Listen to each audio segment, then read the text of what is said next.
Hello students, welcome back to our channel সোমস classroom. আজকে আবার আমরা এসে হাজির নতুন একটা চ্যাপ্টার নতুন ভাবে আমরা স্টার্ট করতে চলেছি।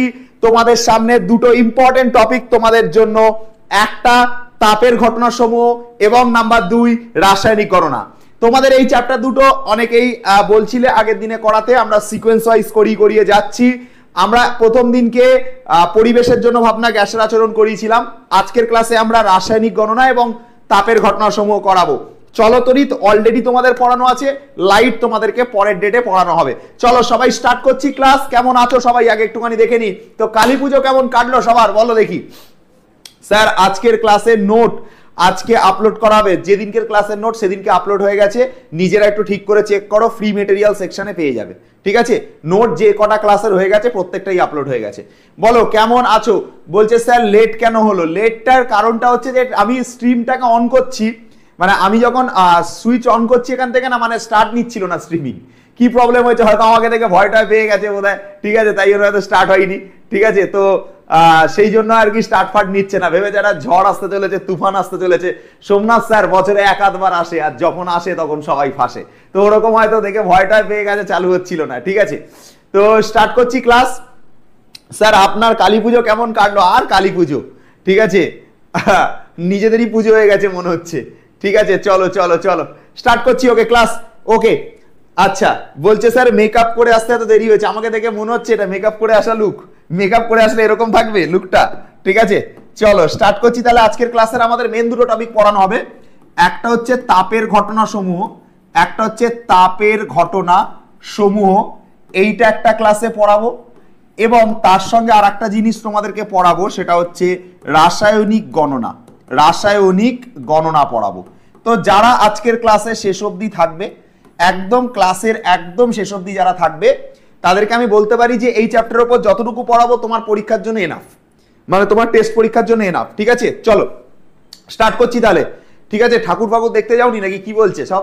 ঠিক আছে চলো স্টার্ট করছি। ওকে, সিকোয়েন্সে পড়িয়ে যাচ্ছি। ঠিক আছে, সিকোয়েন্সে পড়িয়ে যাচ্ছি। কতদিন পর এলোন, ঠিক আছে, এলন মাস্ক, ঠিক আছে, সেই থেকে এলোন। ঠিক আছে, অনেকদিন পর এলোন, কি করার আছে। চলো স্টার্ট করছি তাহলে। প্রথমে আমরা যে টপিকটা পড়াবো সেটা হচ্ছে তাপের ঘটনাসমূহ। ফার্স্টে তাপের ঘটনাসমূহ পড়ানো হবে, তাপের ঘটনাসমূহ হয়ে যাবার পর রাসায়নিক গণনা হবে। তো প্রথমে তাপের ঘটনাসমূহ চ্যাপ্টারটা পড়াচ্ছি, মন দিয়ে শুনবে। ঠিক আছে, 3 তারিখের আগে অল চ্যাপ্টার রিভিশন হয়ে যাবে, চাপ নিও না। 3 তারিখের আগে অল চ্যাপ্টার হয়ে যাবে, চিন্তা করো না। অল চ্যাপ্টারের প্লেলিস্ট আমরা তোমাদেরকে দিয়ে দেবো, দেখতে হবে অল চ্যাপ্টার করানো আছে। 3 তারিখের আগে অল চ্যাপ্টার হয়ে যাবে। ঠিক আছে, 1 তারিখের ভেতর সব কমপ্লিট করে দেবো। এই মাসের মধ্যে যে 6-7 দিন আছে তার মধ্যে অল কমপ্লিট করে দেবো, চাপ নিও না। ঠিক আছে স্টার্ট করছি। ওকে ওকে, রাদিনিকটা করান, মানে রাদিনিকটা আবার কি জিনিস, নিজের কোনো চ্যাপ্টার নাকি বানানো রাদিনিক। রাদিনিক আবার কোন চ্যাপ্টার গো। ঠিক আছে চলো দেখো স্টার্ট করছি তাহলে। দেখো একটা জিনিস ভালো করে বোঝো, যে আমরা যদি এখানটাতে কোনো একটা বরফকে রাখি এবং বরফটাকে যদি আমরা ধরো তাপ দিই, তাপ দেওয়ার পর আমি কি দেখতে পাবো, তাপ দেওয়ার পর দেখবো এটা গলে যাচ্ছে, জল হয়ে যাচ্ছে। আচ্ছা আমি তোমাদের সামনে একটা কথা বলছি, যখন দেখবে কোনো কামারশালাতে কাজ হয় বা কোনো একটা জায়গাতে যখন কাজ হয়, দেখবে যে লোহা হোক বা কোনো একটা ধাতু হোক, সেটাকে তাপ দেওয়া হয়। তাপ দেয় কেন স্যার? তাপ দিলে সেটা আয়তনে বা আকার আকৃতিতে বৃদ্ধি ঘটে, তাই তো। যদি আমরা একটা কোনো লোহার দণ্ডকে যদি এখন আমরা তাপ দিই, ধরো এখানে একটা লোহার কোনো দণ্ড রয়েছে, এই লোহার দণ্ডটাকে তুমি কি করছো, বাইরে থেকে একে কি দিচ্ছ, তাপ দিচ্ছ। তাপ দিলে কি দেখতে পাবে, এইখানে যে দণ্ডটা ছিল এই দণ্ডটার দৈর্ঘ্যটা বেড়ে যাবে, দণ্ডটার দৈর্ঘ্যটা বেড়ে যাবে। যদি লোহার জায়গাতে অন্য কোনো বস্তু হয়, তাহলেও তুমি দেখতে পাবে যে কোনো জিনিসকে, কোনো বস্তুকে তাপ দিলে সেই তাপ দেওয়ার পর সেই বস্তুটা কি হবে, ধীরে ধীরে সাইজে বৃদ্ধি পাবে। এটা আমরা নতুন জিনিস বলছি না, এই জিনিসটা আমরা এর আগেও পড়েছি, যে কোনো একটা বস্তুকে যদি তাপ দেওয়া হয়, তাপ দিলে তার আকার বাড়তে থাকে বা তার লেন্থ বাড়তে থাকে, তার দৈর্ঘ্য বাড়তে থাকে। এই জিনিসটা আমরা আগেও পড়েছি। গ্রেগর জোহান মন্ডেল বলছে হ্যাঁ স্যার আমাকে চিনলেন। হ্যাঁ তোমাকে চিনবো না, বায়োলজির এত বড় অবদান তোমার বায়োলজিতে। ঠিক আছে চলো দেখো এদিকে দেখো। তাহলে আমি কি বললাম, কোনো একটা বস্তু যদি থাকে এবং সেই বস্তুটাকে আমি যদি হচ্ছে এরকম তাপ দিতে থাকি, আমি যদি এরকম হিট এনার্জি দিতে থাকি, তাহলে হিট দিতে থাকলে কি দেখবো, এটা দৈর্ঘ্যটাতে বেড়ে যাচ্ছে, লেন্থে বেড়ে যাচ্ছে। ঠিক আছে, কোনো বরফকে তুমি তাপ দিলে দেখতে পাবে সে জলে পরিণত হচ্ছে। তাহলে এই যে জিনিসটা, যে তাপ দেওয়ার জন্য কারোর দৈর্ঘ্য পরিবর্তন হতে পারে, কারোর আয়তনের পরিবর্তন হতে পারে, ক্ষেত্রফলের পরিবর্তন হতে পারে, এই যে দৈর্ঘ্যের পরিবর্তন, আয়তনের পরিবর্তন বা ক্ষেত্রফলের পরিবর্তন, এটা যে বাড়ছে, যে বৃদ্ধি পাচ্ছে, এই ঘটনাটাকে আমরা বলে থাকি তাপের প্রসারণ। তাপের ঘটনাসমূহ চ্যাপ্টারে আমরা এই বিষয়টাই জানবো। যে কি জানবো? যে কোনো একটা বস্তুকে তাপ দিলে তার দৈর্ঘ্য বাড়ে বা তার ক্ষেত্রফল বাড়ে বা তার আয়তন বাড়ে। এই বৃদ্ধি পাওয়ার ঘটনাটাকে আমরা কি বলি? এইটাকে আমরা বলে থাকি হচ্ছে তাপের প্রসারণ বলে থাকি। এবার তোমাদের কাছে একটা কোয়েশ্চেন জিজ্ঞাসা করব। দেখো, একটা তোমার কাছে এইটুকু একটা বস্তু ছিল, এইটুকু একটা দণ্ড ছিল, যেটা হচ্ছে 10 সেন্টিমিটারের। আর তোমার কাছে এইটুকু অব্দি একটা দণ্ড ছিল, এটা 15 সেন্টিমিটারের। এটা হচ্ছে 15 সেন্টিমিটারের দণ্ড ছিল। ভালো করে কথাটা বোঝো। আমি এই দণ্ডটাকেও আমি কি করেছি? তাপ দিয়েছি। আচ্ছা, আবার আমি কি করেছি? এই দণ্ডটাকেও আমি হচ্ছে কি করেছি? এই দণ্ডটাকেও আমি কি করেছি? তাপ দিয়েছি। তাহলে আমি দুটো দণ্ডকেই তাপ দিলাম, ঠিক আছে। এর প্রাথমিক দৈর্ঘ্যটাকে আমরা L1 বলে মানছি, এর প্রাথমিক দৈর্ঘ্যটাকে আমরা L1 বলে মানছি। আমাকে একটা কোয়েশ্চেনের উত্তর দাও, যদি এই দণ্ডটাকেও তাপ দেওয়া হয়, এই দণ্ডটাকেও তাপ দেওয়া হয়, তো যেহেতু এর সাইজটা বড় আর এর সাইজটা ছোট, তাপ দিলে এও বাড়তে থাকবে, এও বাড়তে থাকবে, কিন্তু কার লেন্থটা আমার কাছে একটু বেশি বড় বলে মনে হবে? বলো আগে আমাকে এই জিনিসটা একটুখানি বলো। আমি দেখতে পাচ্ছি এর যে প্রাথমিক লেন্থ, L1 মানে প্রাথমিক লেন্থ, সেটা কত? 10 সেন্টিমিটার। একেও তাপ দিলাম। আর একটা হচ্ছে লেন্থ কত? লেন্থ হচ্ছে 15 সেন্টিমিটার। আমি একেও তাপ দিলাম। তো তাপ দেওয়ার পর আমি দেখতে পাবো দুটোই বাড়ছে, কিন্তু কার জিনিসটা আমাদের কাছে বেশি বড় বলে মনে হবে? বলো, 15 সেন্টিমিটারেরটা আমার কাছে দেখতে বেশি বড় লাগবে নাকি 10 সেন্টিমিটারেরটা আমার কাছে বেশি বড় লাগবে? কারটা বড় লাগবে বলো? 15 সেন্টিমিটারটা বড় লাগবে। বড়টারটা বড় লাগবে, ছোটটারটা ছোট লাগবে। একদমই তাই, 15 সেন্টিমিটারটা বড় লাগবে, স্বাভাবিক বিষয়। তাহলে যখন তাপ দেওয়া হলো, তাপ দেওয়ার পর দেখা গেল এটার সাইজটা বেড়ে 18 সেন্টিমিটার হয়ে গেছে, আর এইটার যে সাইজটা ছিল, যেটা আমাদের 10 সেন্টিমিটারের ছিল, এটা আকারে বেড়ে ধরে নিলাম কথার কথা এটা হচ্ছে ধরো 12 সেন্টিমিটার হয়ে গেছে। তাহলে এর যে 18 সেন্টিমিটারটা হলো এটা সেকেন্ড লেন্থ, এর যেটা 12 সেন্টিমিটার হলো এটা হচ্ছে সেকেন্ড লেন্থ। তাহলে ভালো করে দেখো, এই যে দণ্ড দুটো, প্রথম যে দণ্ডটা বললাম, যেটাতে প্রথম যে কেসটা বললাম, যেখানে 15 সেন্টিমিটারের দণ্ড ছিল আর সেটা বেড়ে 18 সেন্টিমিটার হয়েছে, এই দণ্ডটাতে যে দৈর্ঘ্যের প্রসারণ যদি কেউ জিজ্ঞাসা করে স্যার কত হলো, তুমি বলবে স্যার L2 মাইনাস L1 হয়েছে, মানে 18 সেন্টিমিটার হয়েছে, আগে 15 সেন্টিমিটার ছিল, মানে তুমি বলবে স্যার 3 সেন্টিমিটার বেড়েছে। তুমি বলবে স্যার 3 সেন্টিমিটার বেড়েছে। কি করে? পরে 18 সেন্টিমিটার হয়েছে, আগে 15 ছিল, তাহলে 18 থেকে 15 বাদ দাও, 18 থেকে 15 বাদ দাও, দিলে হচ্ছে 3 সেন্টিমিটার লেন্থ বেড়েছে। 3 সেন্টিমিটার লেন্থ বেড়েছে। তোমাকে যদি বলে এই দুটোর মধ্যে বলো তো কত সেন্টিমিটার লেন্থ বেড়েছে, তুমি বলবে স্যার L2 মাইনাস L1 হয়েছে, মানে এখন 12 সেন্টিমিটার হয়েছে, আগে 10 সেন্টিমিটার ছিল, মানে 2 সেন্টিমিটার পর্যন্ত লেন্থ বেড়েছে। তার মানে নিনো টাকাটা নিনো। তার মানে এই জিনিসটা আমি বুঝতে পারলাম, যে এই ক্ষেত্রে লেন্থ, প্রাথমিক লেন্থটা বড় ছিল, তাই জন্য প্রসারণটাও চোখে বড় বলে মনে হয়েছে। এর ক্ষেত্রে প্রাথমিক লেন্থটা বড় ছিল, তাই জন্য প্রসারণটাও বড় বলে মনে হয়েছে। দৈর্ঘ্যের যে বৃদ্ধিটা হয়েছে, সেই দৈর্ঘ্যের বৃদ্ধিটা বড় বলে মনে হয়েছে প্রথম ক্ষেত্রে। তাহলে কি বললাম? যে দৈর্ঘ্যের যে বৃদ্ধি, এই যে দৈর্ঘ্যের যে বৃদ্ধি, সেই দৈর্ঘ্যের বৃদ্ধিটা কি হয়েছে? বড় বলে মনে হয়েছে, কারণ দৈর্ঘ্যের প্রসারণ হয়েছে তাই। দৈর্ঘ্যের প্রসারণ হয়েছে তাই, ঠিক আছে। দৈর্ঘ্যের প্রসারণটা মানে দৈর্ঘ্যের প্রসারণটা কার সাথে সমানুপাতিক? প্রাথমিক দৈর্ঘ্যের সাথে। কার সাথে সমানুপাতিক স্যার? প্রাথমিক দৈর্ঘ্যের সাথে। প্রাথমিক দৈর্ঘ্যের সাথে। ভালো করে আমার কথাটা বোঝো। এর ক্ষেত্রে যে তুমি দৈর্ঘ্যের প্রসারণটা দেখতে পাচ্ছ 3 সেন্টিমিটারের, এর ক্ষেত্রে যে দৈর্ঘ্যের প্রসারণটা তুমি দেখতে পাচ্ছ বা দৈর্ঘ্যের বৃদ্ধিটা তুমি দেখতে পাচ্ছ 3 সেন্টিমিটারের, সেই দৈর্ঘ্যের বৃদ্ধিটা ডিপেন্ড করছে এর লেন্থটার উপর। এর লেন্থ বড় ছিল, এর লেন্থটা বড় ছিল, তাই জন্য এর প্রসারণটা বেশি বড় বলে মনে হয়েছে। এর লেন্থটা কম ছিল, তাই জন্য এর দৈর্ঘ্যের বৃদ্ধিটা কম বলে মনে হয়েছে।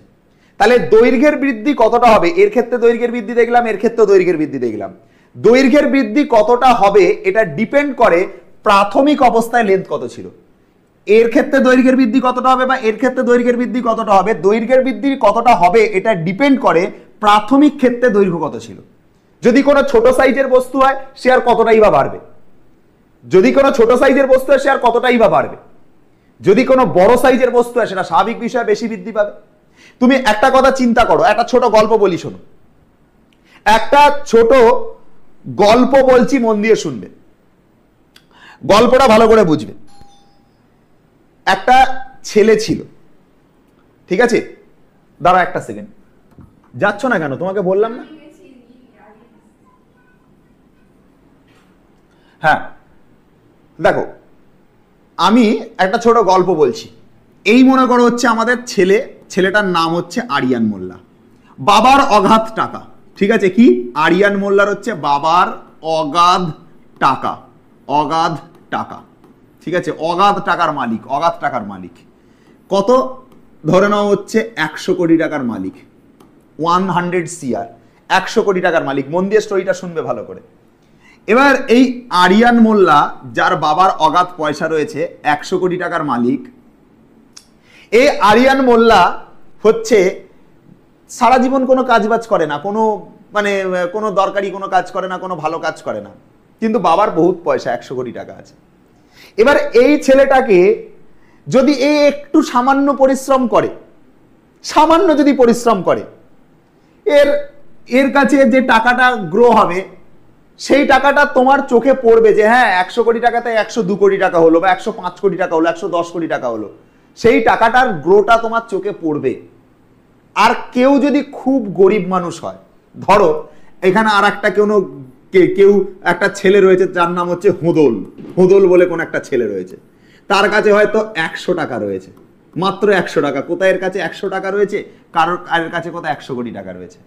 ভাই এর কাছে 100 টাকা রয়েছে, যদি খুব পরিশ্রম করে 100 টাকা থেকে সে ম্যাক্সিমাম 1 লাখ টাকা বানাতে পারবে, ম্যাক্সিমাম 1 লাখ টাকা থেকে সে ম্যাক্সিমাম 1 কোটি টাকা বানাতে পারবে।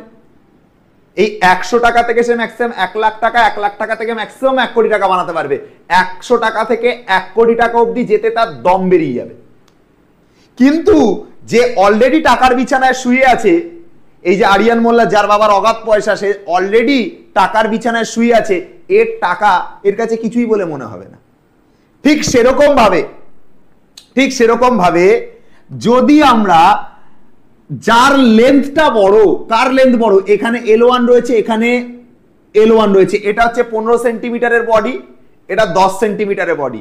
যে 15 সেন্টিমিটারের বস্তু রয়েছে তাকে টেম্পারেচার দিলে, তার লেন্থটা বাড়লে, সেই লেন্থটা যতটা রেটে বাড়বে, একটা 10 সেন্টিমিটার ছোট সাইজের বস্তু সে আর কতটাই বা বাড়তে পারবে।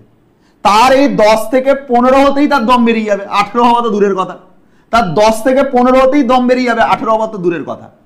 তার মানে কোনো একটা বডির যে দৈর্ঘ্যের বৃদ্ধি কতটা হবে সেটা ডিপেন্ড করে সে প্রাথমিক অবস্থায় কিরম ছিল। কেউ যদি প্রাথমিক অবস্থায় সে গরিব থাকে, তার বড়লোক হতে অনেক খাটনি আছে। কেউ যদি প্রথমেই বড়লোক থেকে থাকে, তার বড়লোক থেকে বড়লোক হতে বেশি খাটনি নেই, বড়লোক থেকে বড়লোক হতে বেশি খাটনি নেই। কিন্তু সে যদি প্রাথমিক অবস্থাতেই গরিব থাকে, সেই গরিব থেকে বড়লোক হতে অনেক খাটনি আছে। তাই জন্যই বললাম দৈর্ঘ্যের বৃদ্ধিটা ডিপেন্ড করে প্রাথমিক কতটা দৈর্ঘ্য ছিল তার উপর। দেখে বলো এইটুকু অব্দি বুঝতে পেরেছো কিনা বলো। স্যার আপনার বউ এসেছিল, কোথায় বউ এসেছে? ওয়্যার ইজ বউ? ঠিক আছে, কোথাও দেখা গেছে আমার বউকে? দেখা যায়নি তো। ঠিক আছে, দেখো ভালো করে একটা জিনিস বোঝো। আমি কি বললাম? কেউ যদি প্রথমেই গরিব থাকে, তাকে সেই গরিব থেকে 100 কোটি টাকার মালিক হতে অনেক খাটতে হবে। কিন্তু সে যদি প্রথমেই বড় লোক থেকে থাকে, তার থেকে 100 কোটি টাকার মালিক হতে বেশি লাগবে না। তাহলে প্রথম যে ব্যাপার কোনো একটা দণ্ডের দৈর্ঘ্য বৃদ্ধি ডিপেন্ড করে তার প্রাথমিক দৈর্ঘ্যের সাথে সমানুপাতিক। বলো এই জিনিসটা বুঝতে পেরেছো কিনা বলো, এইটুকু অব্দি বুঝতে পেরেছো কিনা বলো। কোন দণ্ডের দৈর্ঘ্য বৃদ্ধি ডিপেন্ড করে প্রাথমিক দৈর্ঘ্যের উপর, প্রাথমিক দৈর্ঘ্যের উপর ডিপেন্ড করে। বলো এই জিনিসটা বুঝতে পেরেছো? বলো এই অবধি ক্লিয়ার? বলো এই অবধি ক্লিয়ার আছে? এই অবধি ক্লিয়ার আছে? একবার চ্যাটে বলো এই অবধি ক্লিয়ার আছে? ক্লিয়ার আছে? ওকে ওকে ওকে ওকে, ভেরি গুড, থ্যাংক ইউ, সবাই বলে দিয়েছে ক্লিয়ার আছে। স্যার অ্যাপের ভিডিও জিএফ এর এক্সাম্পলটা দিন। ওকে দিয়ে দেবো, চাপ নিতে হবে না, সব দিয়ে দেবো। ঠিক আছে, এবার দেখো তাহলে দৈর্ঘ্য বৃদ্ধি কতটা হয়েছে। দৈর্ঘ্যের বৃদ্ধিটাকে লেখা হয় L2 মাইনাস L1 করে, সমানুপাতিকের জায়গায় সমানুপাতিক থাকলো। প্রাথমিক দৈর্ঘ্যটাকে ফার্স্ট লেন্থ, তাই L1 দিয়ে লেখা হয়। This is our example number 1, this is our সূত্র নাম্বার 1। এই যে সূত্রটা, এটা হচ্ছে আমাদের 1 নাম্বার সূত্র। এবার আমাকে একটা কথা বলো, এবার আমাকে একটা কথা বলো, দৈর্ঘ্যের বৃদ্ধিটাকে L2 মাইনাস L1 লিখলাম, এটা অন্তিম দৈর্ঘ্য, এটা প্রাথমিক দৈর্ঘ্য। সমানুপাতিকের জায়গায় সমানুপাতিক লিখলাম, প্রাথমিক দৈর্ঘ্যের জায়গায় L1 লিখলাম। এবার তোমাকে একটা কোয়েশ্চেন জিজ্ঞাসা করছি, আমাকে কোয়েশ্চেনটার অ্যান্সার করো। বলো বলো একটা জিনিস বলবে। হ্যাঁ, এইখানটাতে একটা দণ্ড ছিল, তাকে 50 ডিগ্রি সেলসিয়াস থেকে আমি 55 ডিগ্রি সেলসিয়াস করলাম, মানে কতটা টেম্পারেচার বাড়ালাম? টেম্পারেচারের বৃদ্ধি করলাম 5 ডিগ্রি সেলসিয়াস। আমি যদি এই দণ্ডটাকেই 50 ডিগ্রি সেলসিয়াস থেকে 70 ডিগ্রি সেলসিয়াস করতাম, মানে আমি যদি টেম্পারেচার 20 ডিগ্রি সেলসিয়াস বাড়াতাম, তো আমাকে এই কোশ্চেনটার উত্তর দাও, কোন ক্ষেত্রে দণ্ডটার দৈর্ঘ্য বেশি হতো? 5 ডিগ্রি সেলসিয়াস বাড়ালে বেশি দৈর্ঘ্য বাড়তো, নাকি 20 ডিগ্রি সেলসিয়াস বাড়ালে বেশি দৈর্ঘ্য বৃদ্ধি পেত? বলো দেখি।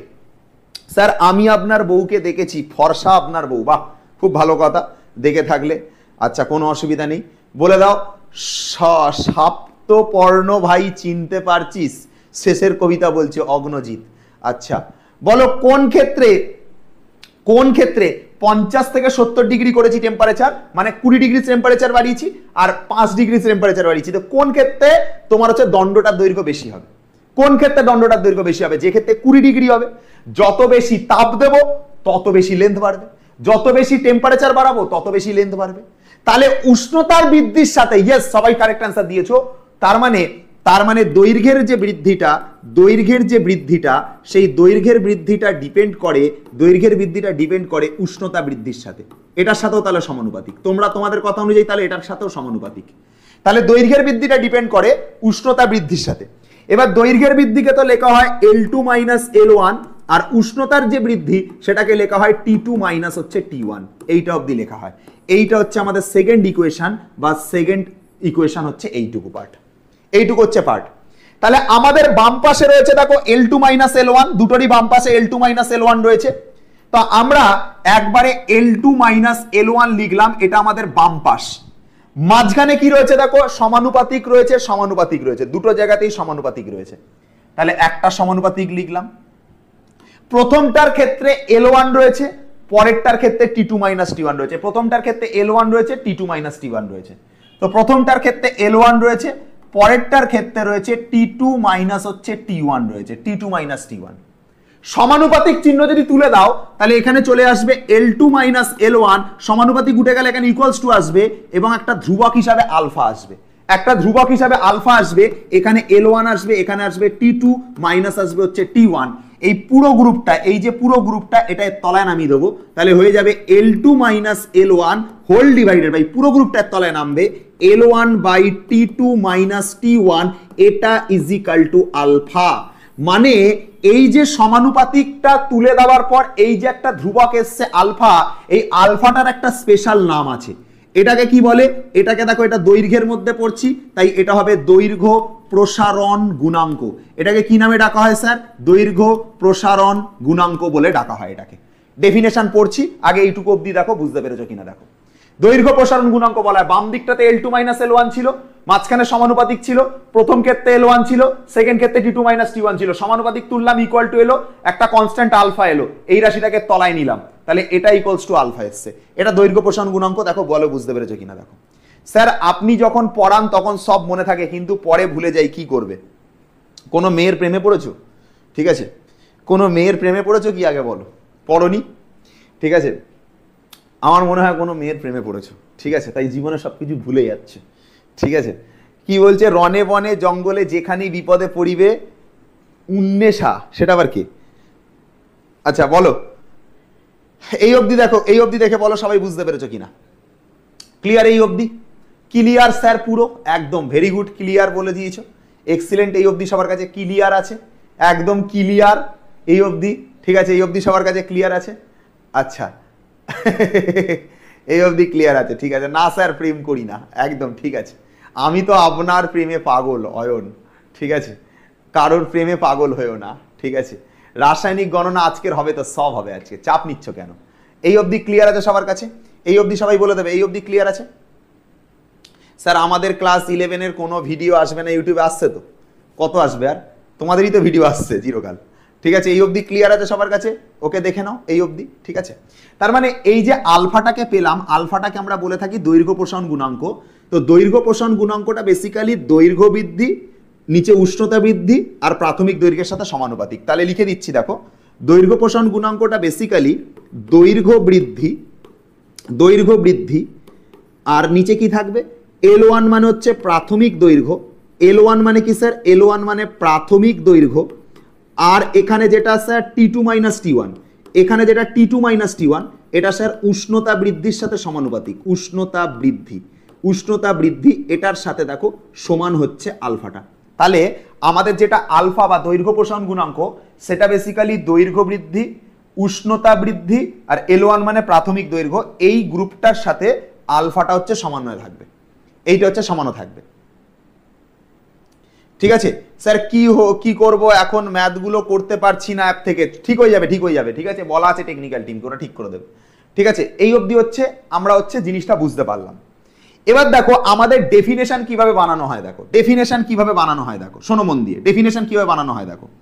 আমরা ডেফিনেশন বানানোর জন্য একটা কাজ করি। ডেফিনেশনটাকে বানানোর জন্য T2 মাইনাস T1 অর্থাৎ উষ্ণতার বৃদ্ধিটাকে 1 ডিগ্রি ধরে নিই। কি বললাম? T2 মাইনাস T1 এটাকে 1 ডিগ্রি ধরে নেওয়া হয়। যেটা L1 রয়েছে অর্থাৎ প্রাথমিক দৈর্ঘ্য রয়েছে সেটাকে একক ধরে নেওয়া হয়, একক প্রাথমিক দৈর্ঘ্য বিশিষ্ট। কি করা হয়? L1টাকে ধরে নেওয়া হয় হচ্ছে 1। এবার এই মান দুটো যদি এর মধ্যে বসাও, এর মধ্যে 1 বসাও, এর মধ্যে 1 বসাও, এর মধ্যে 1 বসালে, এর মধ্যে 1 বসালে, দুটো 1কে গুণ করলে 1 হয়ে যাবে। থাকবে L2 মাইনাস L1, থাকবে কি? থাকবে হচ্ছে L2 মাইনাস L1, এটা ইজিক্যাল টু থেকে যাবে আলফা। L2 মাইনাস L1 থেকে যাবে, এটা ইকুয়ালস টু আলফা থেকে যাবে। এবার ডেফিনেশনটা তুমি কি করে দেবে? আমি দেখো ডেফিনেশন কিভাবে বানাচ্ছি দেখো। T2 মাইনাস T1টাকে 1 ধরে নিলাম ডেফিনেশনের সুবিধার জন্য, মানে উষ্ণতার বৃদ্ধিটাকে আমি একক ধরে নিলাম। আর L1 অর্থাৎ যেটা আমাদের প্রাথমিক দৈর্ঘ্য রয়েছে সেই প্রাথমিক দৈর্ঘ্যটাকে একক ধরে নিলাম। তাহলে উষ্ণতার বৃদ্ধিকে একক ধরা হয়েছে, প্রাথমিক দৈর্ঘ্যটাকে একক ধরা হয়েছে। এইখানে 1 বসাও, এইখানে 1 বসাও, দুটো 1 হলে হরটা এক হয়ে যাচ্ছে, থাকছে কেবল L2 মাইনাস L1। এবার এটা দেখে তাহলে আমরা কি পাচ্ছি? Alpha equal to L2 minus L1 পাচ্ছি। জাস্ট এইটা দেখে ডেফিনেশন তৈরি হয়। যে একক দৈর্ঘ্য বিশিষ্ট কোনো পদার্থের বা একক দৈর্ঘ্য বিশিষ্ট কোনো দণ্ডের উষ্ণতা একক বৃদ্ধি করতে, আবারও বলছি, একক দৈর্ঘ্য বিশিষ্ট কোনো দণ্ডের উষ্ণতা একক বৃদ্ধি করলে যে দৈর্ঘ্যের প্রসারণ হয় তাকে দৈর্ঘ্য প্রসারণ গুণাঙ্ক বলে। দেখো ডেফিনেশন এখানে দাঁড়িয়ে মুখস্থ করে দেবো, তোমাদেরকে ডেফিনেশন আলাদা করে পড়তে লাগবে না, বই খাতা খুলতে লাগবে না, ডেফিনেশন এখানে তৈরি হয়ে যাবে। আমি আবার বলছি, মন দিয়ে শোনো। একক দৈর্ঘ্য বিশিষ্ট কোনো দণ্ডের উষ্ণতা একক বৃদ্ধি করলে যে দৈর্ঘ্য প্রসারণ হয় তাকে দৈর্ঘ্য প্রসারণ গুণাঙ্ক বলে। দেখো এখানেই ডেফিনেশন। এখানে আমরা কি পাচ্ছি যে দৈর্ঘ্য প্রসারণ গুণাঙ্কর ক্ষেত্রে আমরা পেলাম ডেফিনেশন এখান থেকেই তৈরি হয়ে যাচ্ছে যে একক দৈর্ঘ্য বৃদ্ধিতে বা একক দৈর্ঘ্য কোনো পদার্থের, একক দৈর্ঘ্য কোনো দণ্ডের বলবে, একক দৈর্ঘ্য কোনো দণ্ডের উষ্ণতা একক বৃদ্ধি করলে যে দৈর্ঘ্যের প্রসারণ হয় তাকে দৈর্ঘ্য প্রসারণ গুণাঙ্ক বলে।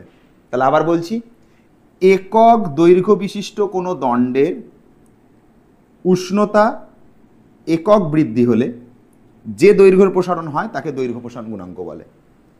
যা যা এখানে পড়ালাম সেম টু সেম জিনিস তোমার ক্ষেত্র প্রসারণ গুণাঙ্কের মধ্যে হবে, সেম টু সেম জিনিস তোমার আয়তন প্রসারণ গুণাঙ্কের মধ্যেও হবে। তাহলে কঠিনের টোটাল 3 প্রকারের প্রসারণ গুণাঙ্ক দেখতে পাবো: ক্ষেত্র প্রসারণ গুণাঙ্ক, আয়তন প্রসারণ গুণাঙ্ক আর দৈর্ঘ্য প্রসারণ গুণাঙ্ক। দৈর্ঘ্য প্রসারণ গুণাঙ্ক তো দেখলাম, ক্ষেত্র প্রসারণ গুণাঙ্ক আর আয়তন প্রসারণ গুণাঙ্ক সেমই হবে। কি হবে বলে দিচ্ছি, শোনো মন দিয়ে শোনো। কি হবে? যখন আমরা ক্ষেত্র প্রসারণ গুণাঙ্ক পড়বো, বিটা যখন পড়বো, তখন যেটাকে এখানে অন্তিম দৈর্ঘ্য মাইনাস প্রাথমিক দৈর্ঘ্য পড়েছি, সেটা অন্তিম ক্ষেত্রফল মাইনাস প্রাথমিক ক্ষেত্রফল পাবো বাই দিয়ে প্রাথমিক ক্ষেত্রফল ইন্টু T2 মাইনাস T1 পাবো। এটা গেল প্রথম কেস, এটা গেল হচ্ছে প্রথম কেস। অর্থাৎ অন্তিম ক্ষেত্রফল মাইনাস প্রাথমিক ক্ষেত্রফল, নিচে অন্তিম উষ্ণতা মাইনাস প্রাথমিক উষ্ণতা বাই নিচে ক্ষেত্রফল। যখন আমরা আয়তন প্রসারণ গুণাঙ্ক পাবো, যখন আমরা গামা পড়বো, গামাটা হচ্ছে আমাদের আয়তন প্রসারণ গুণাঙ্ক। গামাটা কি স্যার?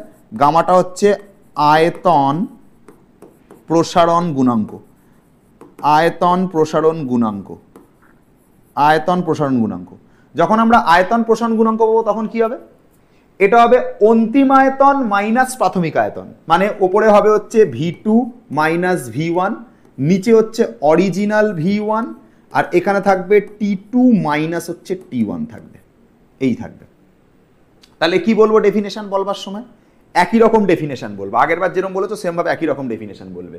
আগেরবারে যেরকম বলেছো একক দৈর্ঘ্য বিশিষ্ট কোনো পদার্থের বা কোনো দণ্ডের, এক্ষেত্রে বলবে একক ক্ষেত্রফল বিশিষ্ট কোনো পদার্থের। আগেরবারে বলেছো উষ্ণতা একক বৃদ্ধি করতে, এবারও বলবে উষ্ণতা একক বৃদ্ধি করতে। আগেরবারে বলেছো যে দৈর্ঘ্য প্রসারণ হয় তাকে দৈর্ঘ্য প্রসারণ গুণাঙ্ক বলে, এবারে বলবে যে ক্ষেত্র প্রসারণ হয় তাকে ক্ষেত্র প্রসারণ গুণাঙ্ক বলে। আয়তনটাও নিজেরা বলতে পারবে, কি বলবে? যে একক আয়তন বিশিষ্ট কোনো পদার্থের উষ্ণতা একক বৃদ্ধি করতে যে আয়তনের প্রসারণ হয় তাকে আয়তন প্রসারণ গুণাঙ্ক বলে। তাহলে আরেকবার, তাহলে V1টাকে 1 ধরে নেবে, তাহলে একক আয়তন বিশিষ্ট কোনো পদার্থের উষ্ণতাটাকে 1 ধরে নেবে, উষ্ণতার বৃদ্ধিটা। তাহলে একক আয়তন বিশিষ্ট কোনো পদার্থের, এটা হচ্ছে একক আয়তন বিশিষ্ট কোনো পদার্থের উষ্ণতা একক বৃদ্ধি করলে যে আয়তন প্রসারিত হয়, একক আয়তন বিশিষ্ট কোনো পদার্থের উষ্ণতা একক বৃদ্ধি করলে যে আয়তন প্রসারিত হয় তাকে আয়তন প্রসারণ গুণাঙ্ক বলে। ডেফিনেশন তৈরি, তিনটে ডেফিনেশন যা পড়ালাম তাই লেখা আছে বইতে। চলো মিলিয়ে দেখে দিচ্ছি, তিনটে ডেফিনেশন যা পড়ালাম দেখো তাই লেখা আছে বইতে, তোমাকে বই থেকে মিলিয়ে দিচ্ছি। এবারে দেখো, দেখো যা পড়িছি তাই লেখা আছে, দেখো সেম জিনিস। একক দৈর্ঘ্যের কোনো দণ্ডের উষ্ণতা 1 ডিগ্রি বৃদ্ধি করলে যে পরিমাণ দৈর্ঘ্য প্রসারণ হয় তাকে দৈর্ঘ্য প্রসারণ গুণাঙ্ক বলে, একে আলফা অক্ষর দ্বারা প্রকাশ করা হয়। দেন ক্ষেত্র প্রসারণ গুণাঙ্কতে চলে আসো, দেন ক্ষেত্র প্রসারণ গুণাঙ্কতে চলে আসো, দেখো একই জিনিস থাকবে। দেখে নাও, একক ক্ষেত্রফল বিশিষ্ট কোনো পদার্থের উষ্ণতা একক বৃদ্ধি করলে যে ক্ষেত্র প্রসারণ হয় তাকে ক্ষেত্র প্রসারণ গুণাঙ্ক বলে, একে বিটা লেটার দ্বারা প্রকাশ করা হয়। আচ্ছা, তারপর দেখো আয়তন প্রসারণ গুণাঙ্ক, সেম টু সেম জিনিস, সেম টু সেম জিনিস।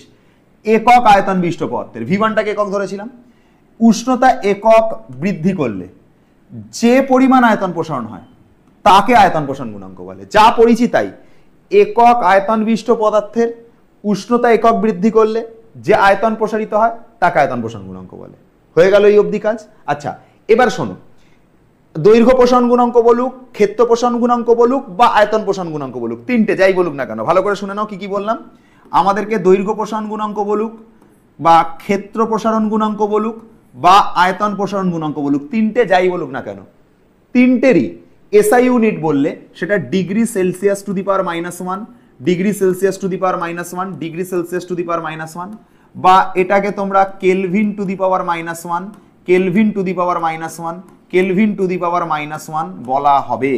ঠিক আছে, এটা সিজিএস একক আর এটা এসআই একক। আবারও বলে দিচ্ছি, দিস ইজ আওয়ার সিজিএস একক and this is our SI একক।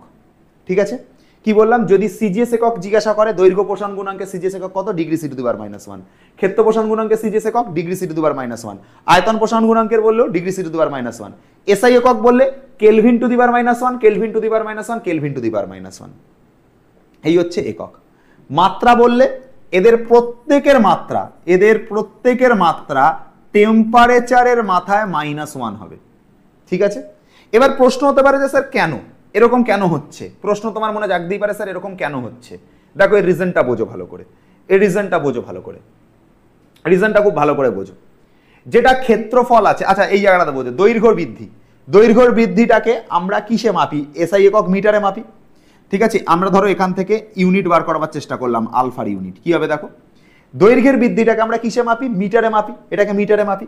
তাহলে ওপরে আমরা মিটার লিখবো, বাই দিয়ে প্রাথমিক দৈর্ঘ্য এটাও আমরা মিটারে মাপি, তাহলে এটাকেও আমরা মিটার লিখবো, ইনটু উষ্ণতা বৃদ্ধি এটাকে কিসে মাপি? এটাকে মাপি হচ্ছে ডিগ্রি সেলসিয়াসে বা কেলভিনে, যে কোনো একটা বলবে। কেলভিনে এসআইতে করছে যখন, তাহলে কেলভিন বলি। তাহলে মিটার আর মিটার কেটে যাবে, এখানে 1 থাকবে। এখানে যেটা 1/k আছে, কেটা তুলে লিখবো, কেটা তুলে লিখলে এটা হয়ে যাবে কেলভিন টু দি পাওয়ার -1। আবারও বলছি, দৈর্ঘ্যের বৃদ্ধিটা মিটারে মাপা হয়, প্রাথমিক দৈর্ঘ্যটাও মিটারে মাপা হয়, উষ্ণতা বৃদ্ধিটা কেলভিনে মাপা হয়। মিটার মিটার কেটে গেল, কেলভিনটা তুলে লিখলাম কেলভিন টু দি পাওয়ার -1।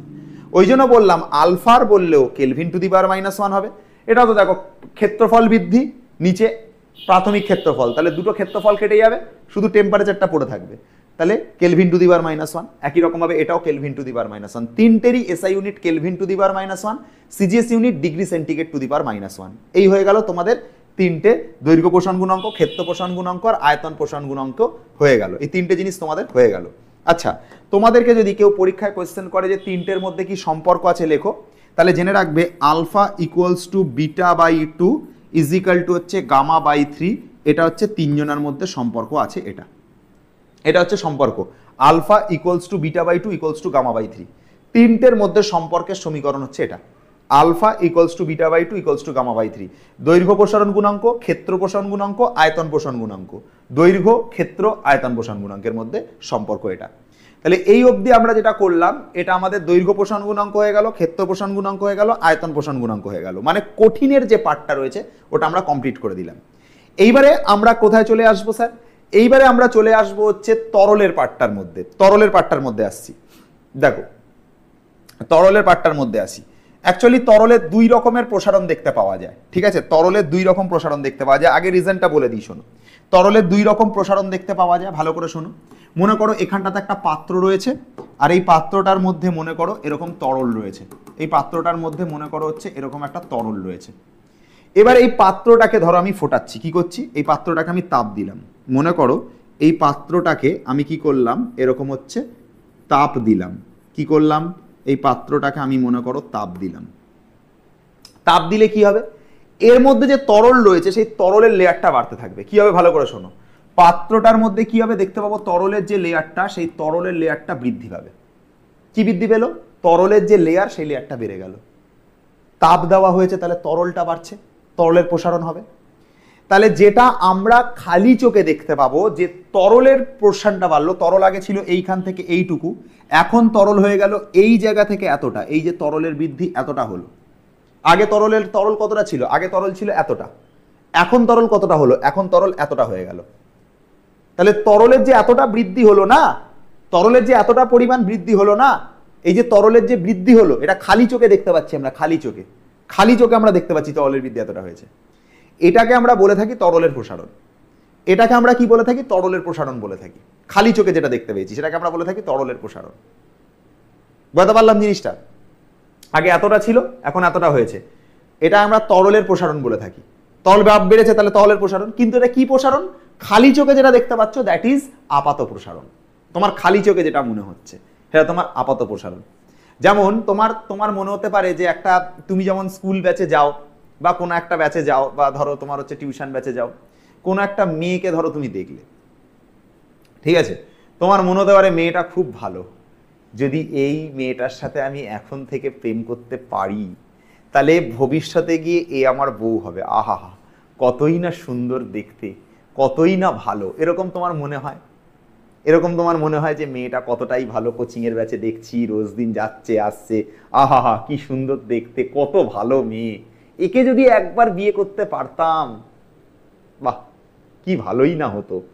কিন্তু তুমি খোঁজ নিয়ে ভালো করে দেখবে মেয়েটাকে, তুমি খালি চোখে ওটা তোমার মনে হচ্ছে যে ভালো, খুব ভালো মেয়ে, কিন্তু তুমি যদি ভালো করে খোঁজ নিয়ে দেখো তুমি দেখতে পেতে পারো যে সেই মেয়েটা হয়তো এমন একটা মেয়ে যে তোমাকে পুরো চাকর বানিয়ে রেখে দেবে। হতেই পারে এরকম, না হওয়ার কিছু নেই। হবেই যে বলছি না, হতেও তো পারে। হবেই যে বলছি না, হতেও তো পারে যে দেখা গেল এই মেয়েটাকে তুমি বিয়ে করে ঘরে নিয়ে আসলে, পরবর্তীকালে ধরো চাকরি বাকরি পেলে বা তোমার এত হেভি কিছু করে নিয়েছো লাইফে, তো তুমি মেয়েটাকে ঘরে বিয়ে করে এনেছো, দেখা গেল মেয়েটা তোমাকে খাটিয়ে মেরে দিচ্ছে। তাহলে তোমার আপাত দৃষ্টিতে যেটা মনে হচ্ছিল বাস্তবের সাথে তুমি সেটা মিল পেলে না। তাহলে তুমি খালি চোখে যেটা দেখতে পাও, যাকে তোমার ভালো বলে মনে হয়, দ্যাট ইজ আপাত প্রসারণ। মানে এই তরলটা রয়েছে, একে তুমি তাপ দিলে, তাপ দেওয়ার জন্য এর এতটা বেড়ে গেল আয়তনটা, এই যে তরলের আয়তন বাড়লো, এই বৃদ্ধিটাকে বলা হয় তরলের আপাত প্রসারণ। এবার তাপ দেওয়ার সাথে সাথে যেরকম এর ভেতরে থাকা তরলটা বাড়ে, ঠিক সেরকম ভাবে এই যে পাত্রটার মধ্যে তুমি রেখেছো, এটা তো একটা কোনো কঠিন পদার্থ দিয়ে তৈরি, কোনো ধাতুর তৈরি হবে এই পাত্রটা। এটা কিসের তৈরি হবে? এটা কিসের তৈরি হবে স্যার? এটা কোনো ধাতুর তৈরি হবে। হ্যাঁ, ধাতুর তৈরি হবে। তাহলে এই ধাতুটারও তো সামান্য বৃদ্ধি হবে। যেটা তুমি খালি চোখে অনুভব করতে পারবে না বা বুঝতে পারবে না। তুমি একে যখন তাপ দিচ্ছ এই ধাতুটারও সামান্য বাড়ে, যেটা খালি চোখে বোঝা যায় না। তাহলে সেটা ধাতুর প্রসারণ। এবার এই পাত্রটার বা পাত্র বলছি, ধাতু বলছি না, এই পাত্রটার প্রসারণ এবং এর মধ্যে থাকা তরলের প্রসারণ দুটোকে অ্যাড করলে, পাত্রটার প্রসারণ এবং এর মধ্যে থাকা তরলের প্রসারণ দুটোকে অ্যাড করলে যে প্রসারণ পাও দ্যাট ইজ প্রকৃত প্রসারণ। তাহলে দু রকমের প্রসারণ হলো। তরলকে তুমি তাপ দিলে শুধু তরল বাড়লো, সেটা খালি চোখে দেখতে পাচ্ছ, সেটা তরলের আপাত প্রসারণ। এবার পাত্রটাকে তাপ দিলে তরলও বাড়ছে, পাত্রটাও বাড়ছে, তরল আর পাত্র দুটোই বাড়লো, দ্যাট ইজ প্রকৃত প্রসারণ। ঠিক আছে, চলো দেখো যেটা পড়ালাম সেটাই রয়েছে, দেখো কি বলছে। বলছে পাত্রের প্রসারণের ফলে আমাদের চোখে তরলের প্রসারণ তার প্রকৃত আয়তন বৃদ্ধির তুলনায় কিছুটা কম হয়েছে বলে মনে হয়। পাত্রের প্রসারণটাকে বাদ দিয়ে দেখবে তরলকে যখন হিট দিচ্ছ পাত্রের মধ্যে রেখে, তখন পাত্র যেটা থাকে সেটার প্রসারণটাকে বাদ দিয়ে তরলের এই ধরনের প্রসারণকে আমরা বলে থাকি তরলের আপাত প্রসারণ। এটাতে কিন্তু পাত্রের প্রসারণকে উপেক্ষা করে বলা আছে। দেখো এই যে পাত্রের প্রসারণকে উপেক্ষা করে, পাত্রের যে প্রসারণটা রয়েছে সেটাকে বাদ দিয়ে, পাত্রটার প্রসারণটাকে বাদ দিয়ে শুধু ওর মধ্যে থাকা তরলের যে প্রসারণটা হবে দ্যাট ইজ তরলের আপাত প্রসারণ। তাহলে স্যার প্রকৃত প্রসারণটা কি?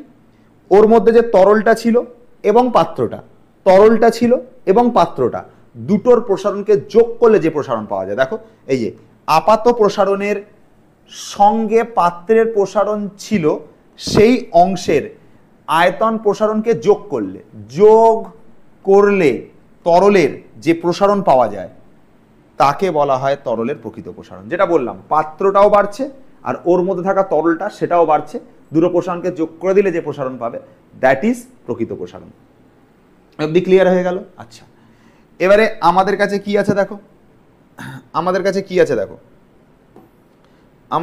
আছে দেখো, এই অবধি তো আমরা পড়ে ফেলেছি, এবার আমরা পড়বো কি গ্যাসের আয়তন প্রসারণ গুণাঙ্ক। গ্যাসের আয়তন প্রসারণ গুণাঙ্ক পড়বো। ঠিক আছে, যেমন তরলের আয়তন প্রসারণ গুণাঙ্ক হয়, একই ডেফিনেশন হবে। গ্যাসেরটা বানিয়ে দিচ্ছি, তরলের আয়তন প্রসারণ গুণাঙ্কটা নিজে হাতে বই থেকে পড়বে। আচ্ছা, গ্যাসের আয়তন প্রসারণ গুণাঙ্কটা একটুখানি বলে দিই।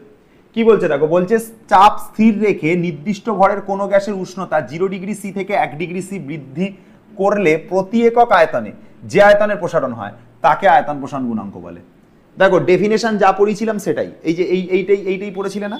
দেখো তো একটু আগে যখন কঠিনেরটা পড়েছিলে তখন এরকম পড়েছিলে না, L2 - L1, নিচে পড়েছিলে L1, এখানে পড়েছিলে T2 - T1, এটা সমান সমান আলফা বলেছিলে, এটা দৈর্ঘ্য প্রসারণ গুণাঙ্কতে পড়েছিলে।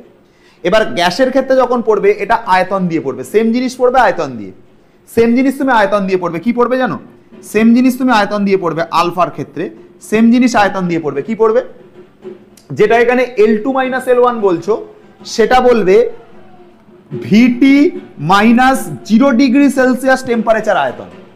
ঠিক আছে,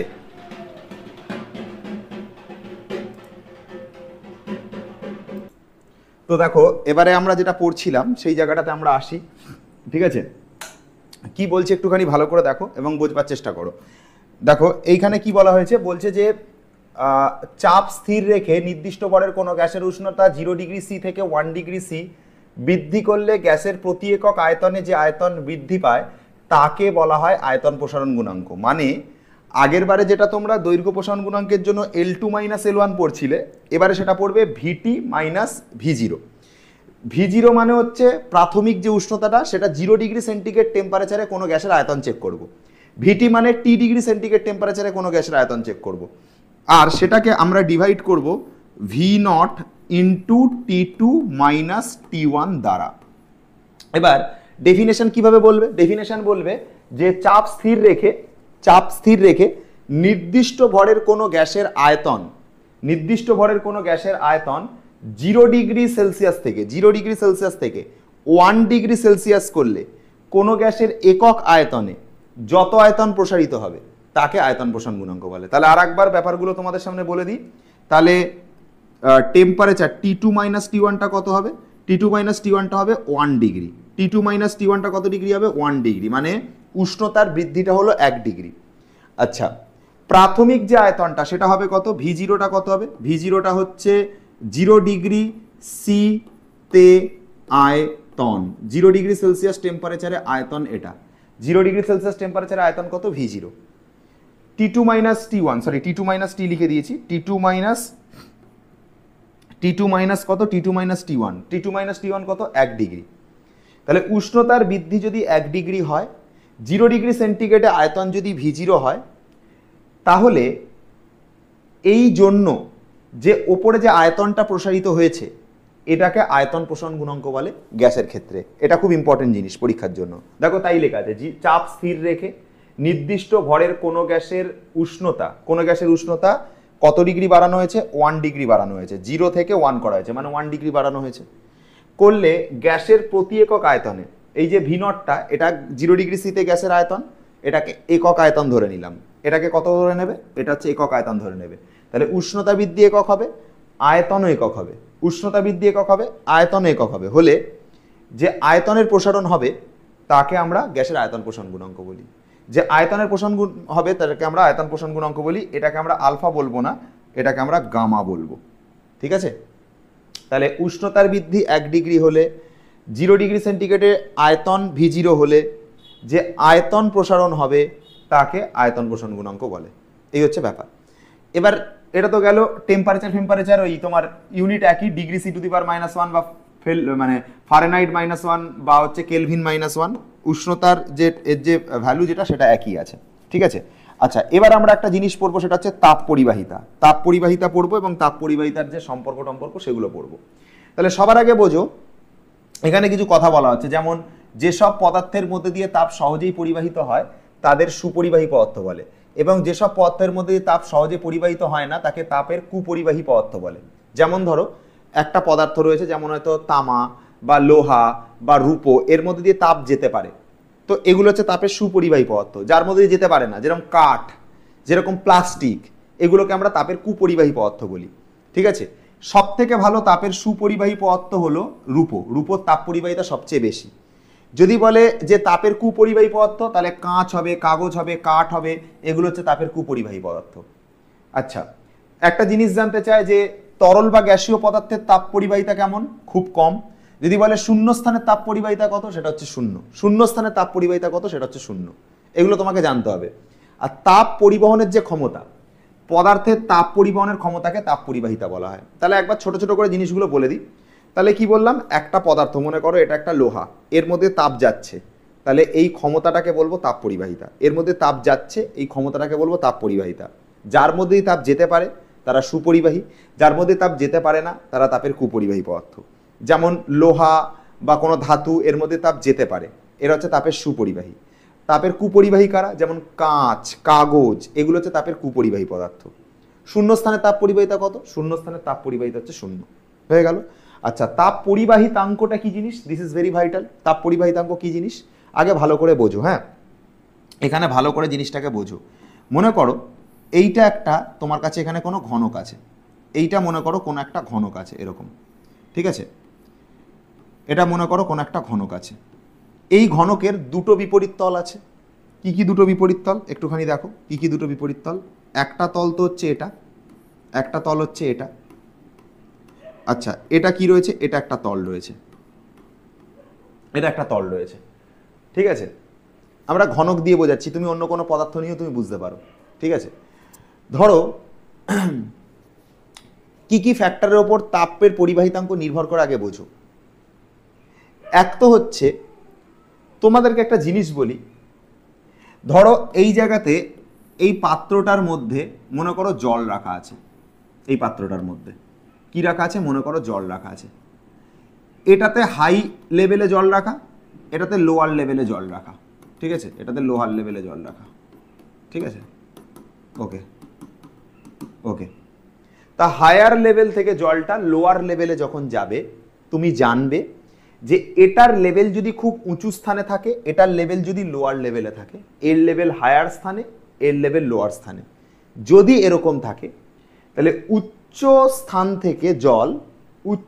থেকে জল তোমার কি হচ্ছে, যেখানে লোয়ার লেভেল রয়েছে, যেটা হায়ার লেভেল, সেখান থেকে জল লোয়ার লেভেলের দিকে যেতে থাকে। হায়ার লেভেল থেকে জলটা লোয়ার লেভেলের দিকে যেতে থাকে।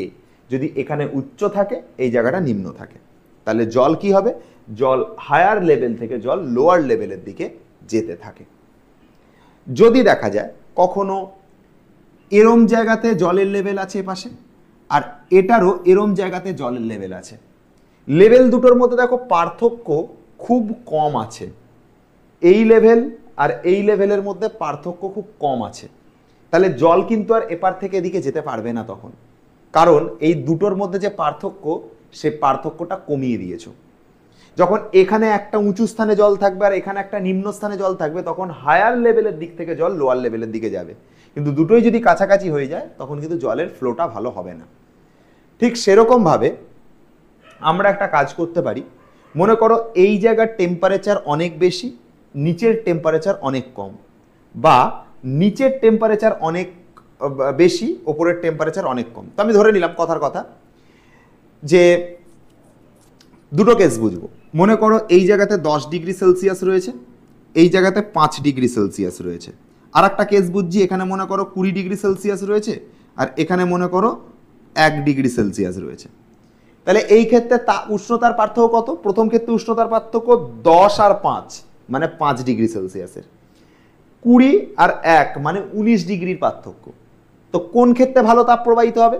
যখন 20 আর এটা 1 হবে, যখন বেশি পার্থক্য থাকবে উষ্ণতার, তখন ভালো তাপ প্রবাহিত হবে। তাহলে তাপের যে পরিবহন যেটা থাকে, তাপের যে পরিবহনের হার থাকে, সেই তাপের পরিবহনের হারকে আমরা কিউ/টি দিয়ে লিখি। কি দিয়ে লিখি স্যার? কিউ/টি দিয়ে। ভালো করে বোঝো, তাপের পরিবহনের হার কিউ/টি দিয়ে লেখা হয়, তাপের পরিবহনের হারটাকে কিউ/টি দিয়ে লেখা হয়।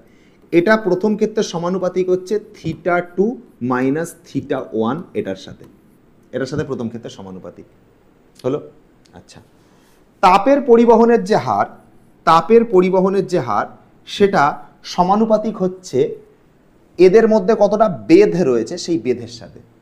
যদি এইটুকু অবধি বেধ থাকে তাহলে তাপ মোটামুটি যাবে, যদি বেধ অনেক বেশি হয়ে যায় তাহলে কিন্তু তাপ যেতে কিন্তু সমস্যা হবে।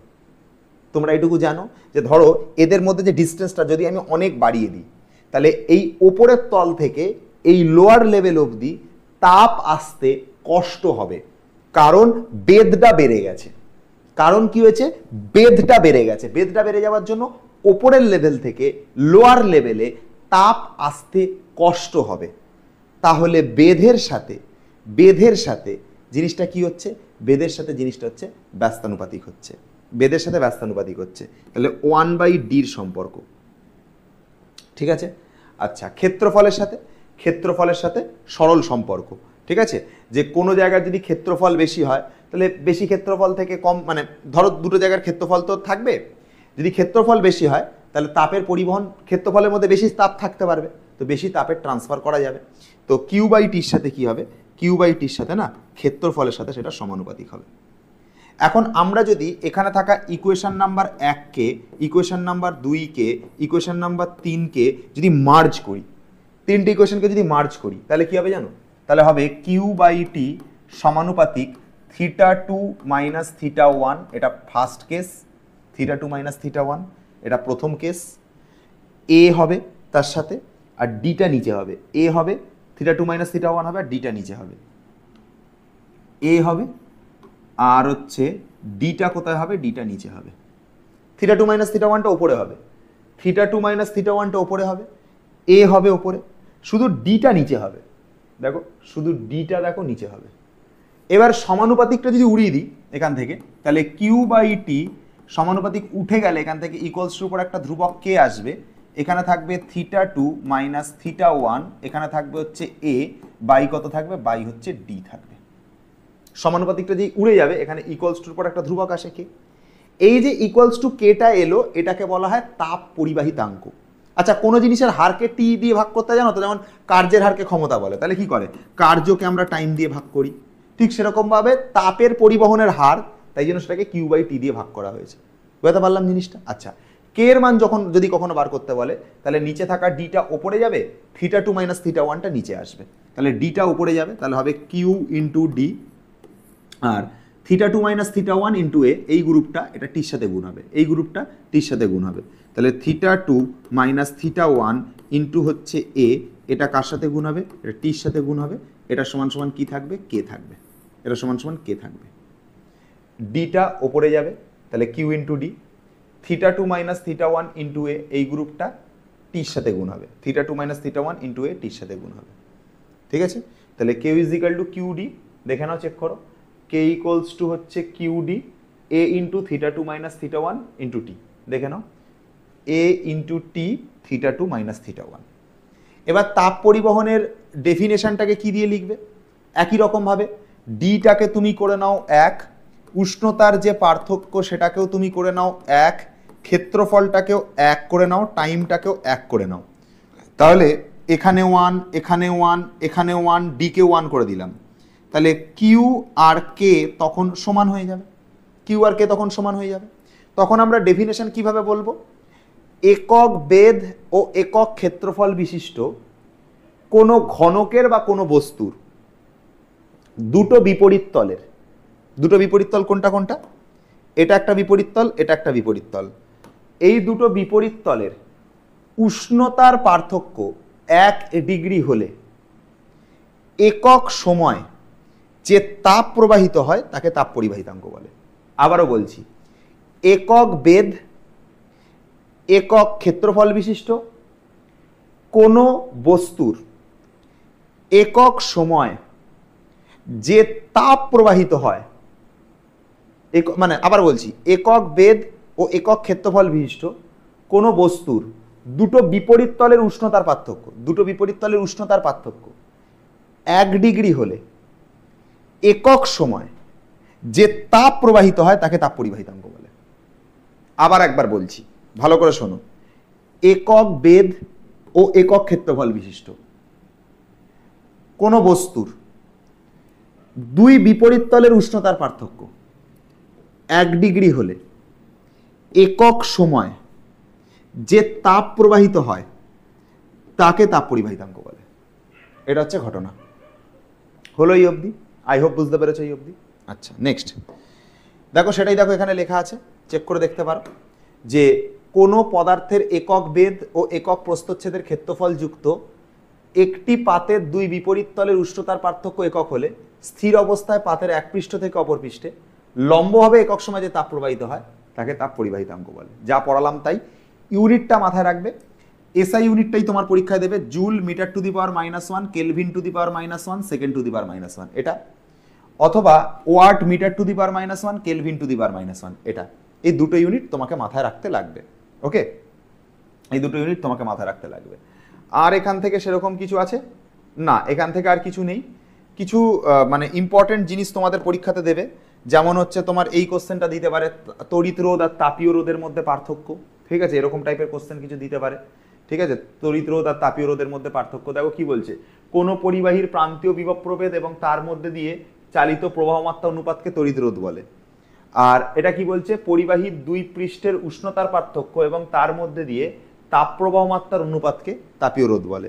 ঠিক আছে, উষ্ণতার পার্থক্য আর তাপ প্রবাহ মাত্রা অনুপাতকে তাপীয় রোধ বলে, বিভব প্রভেদ আর কারেন্টের অনুপাতকে তড়িৎ রোধ বলে। আচ্ছা, রোধ বেশি হলে তড়িৎ পরিবহন করতে পারে না। ঠিক আছে, রোধ যদি বেশি হয় তাহলে বস্তুটি তড়িৎ পরিবহন করতে পারে না। তাপীয় রোধ বেশি হলেও বস্তুটি তাপ পরিবহন করতে পারে না। আচ্ছা, তড়িৎ রোধের এসআই একক ওহম, তাপীয় রোধের এসআই একক কেলভিন পার ওয়াট।